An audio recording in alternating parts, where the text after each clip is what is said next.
They don't tell you you're going crazy. Daniel had learned that on his first visit to the psychiatrist. The guy had been very careful to avoid using that phrase.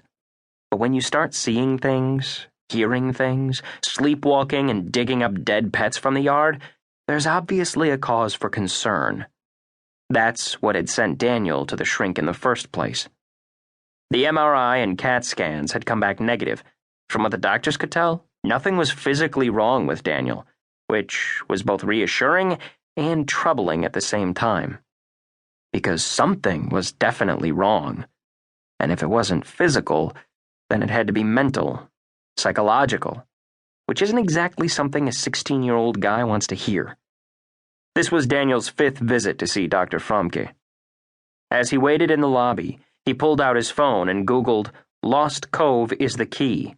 More than 1 million results came up. Okay, that might be a bit much to check out at the moment. He whipped through the first couple dozen, but didn't see anything that seemed particularly helpful.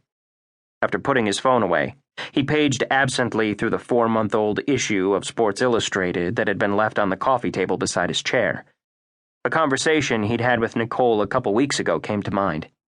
She'd asked him what the difference was between someone who's a psychopath and someone who's psychotic. Well, for obvious reasons, he'd done more than his share of reading on the topic since October. Psychopaths, or sociopaths, whatever term you want to use, they know the difference between right and wrong, but someone who's psychotic doesn't. So, what about someone who has schizophrenia? He doesn't always know what's real and what's not. But right and wrong? From what I've read, he knows what's right, but since the difference between reality and his hallucinations is so unclear, he can't always be trusted to do it. Now, as he flipped through that magazine, he recalled the wolf legend and wondered if a person could be feeding the wrong wolf and not even know it. And if you could come to the place where you can't even tell the two of them apart. "Daniel Byers?" the receptionist called, then informed him that the doctor was ready to see him.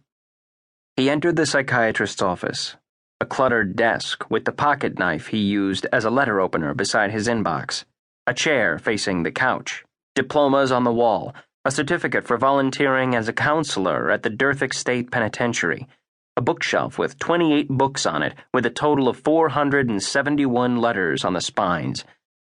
Daniel noticed the number. Couldn't help but notice.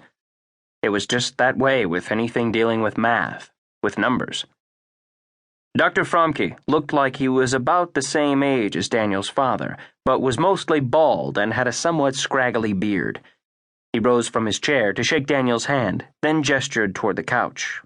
"Please, have a seat." After Daniel sat down, the doctor settled back into his chair and said, "How are you feeling today?" "I'm good." "Any headaches recently?" "No." Dr. Fromke wrote something on his notepad, then dove right in. "And what about blurs? Have you been having any more?"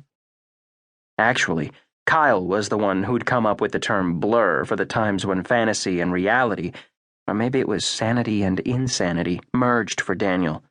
The word had stuck, and back when Daniel first told Dr. Fromke what was going on, he'd found himself naturally using it.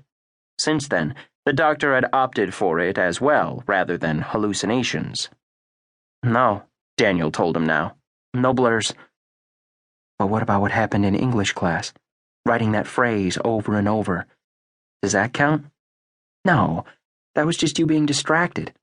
"But what about—" "I'm glad to hear that," Dr. Fromke said, drawing Daniel out of his thoughts. He was hoping the doctor wouldn't ask him if he was taking his meds. He didn't want to admit that he'd been getting rid of them, flushing the pills down the toilet each day, but he also didn't want to lie. It'd probably be better all around if the subject didn't come up. Thankfully, Dr. Fromke didn't go there. "How have you been sleeping?" "Good." "No sleepwalking?" "Nope." "And things with your parents? Tell me how that's been going." "Everything's going okay. With my dad, at least." Daniel wasn't exactly sure how to explain how things were with his mom. That was a little more complicated. She'd moved out last spring, hadn't told anyone why,